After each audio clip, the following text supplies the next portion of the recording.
This is Raylene, and today I'd like to talk to you about Prop 19. Prop 19 marks a big change to the 1978 Prop 13 tax law, which aimed at allowing 55 and older to take their tax base with them to their new homes and new properties.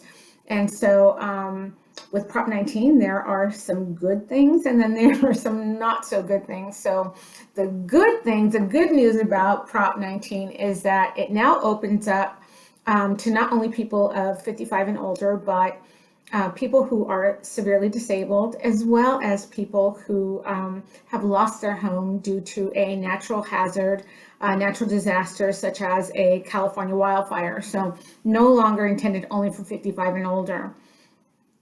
It allows this set group of people to transfer their original tax base with them to anywhere within the state of California, which is also different than Prop 13.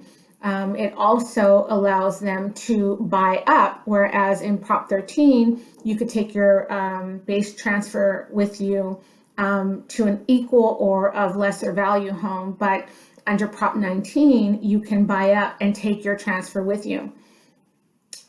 Another great thing about Prop 19 for this set group of people is that they are now allowed to take their base tax with them up to 3 times. So under Prop 13, they were only allowed to use that tax exemption once. So now they can do it up to 3 times.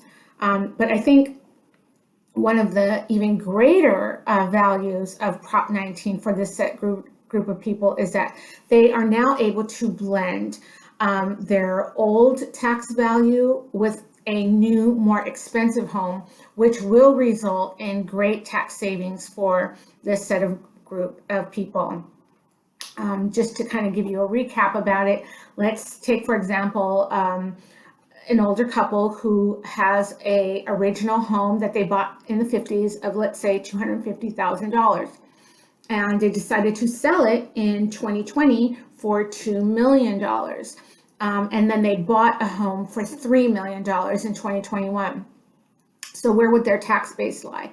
Well, they would be able to blend the original value of their tax assessment of their original home of $250,000 and then take the delta between what they sold their home for, which is a $2 million, and then what they purchased for, which is a $3 million. So they'd be able to take that $1 million and the $250 that they started with, and that would be their new tax base and be $1.25 million.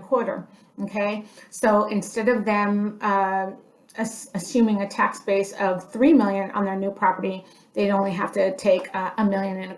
So that is a great advantage to the 55 and older community. And so now for the bad news. The bad news is that for the inheritees, they will no longer be able to take on their mom and dad's original tax base as they could in Prop 13. So any new inheritees and children who inherit properties will now be reassessed based on today's new market value. So there's no way around that. If you inherit a home or your children are going to inherit your home, it will be reassessed at today's current market value. There is one advantage for the inheritees in that if they choose to live in the home as their primary residence, they will have an allotment of a $1 million tax exemption if they intend to use the home as their primary residence. If they do not use the home as their primary residence and keep the home, but use it as a investment property, a vacation home, or a second home, they will not have the $1 million tax exemption. So it's a little bit tricky for the inheritees, but that is the recap of Prop 19. It's a lot, and there's more to come, but if you have any questions, please feel free to reach out to me. You can reach me at www.raylenemiller.com, or you can text me at 949-325-5058.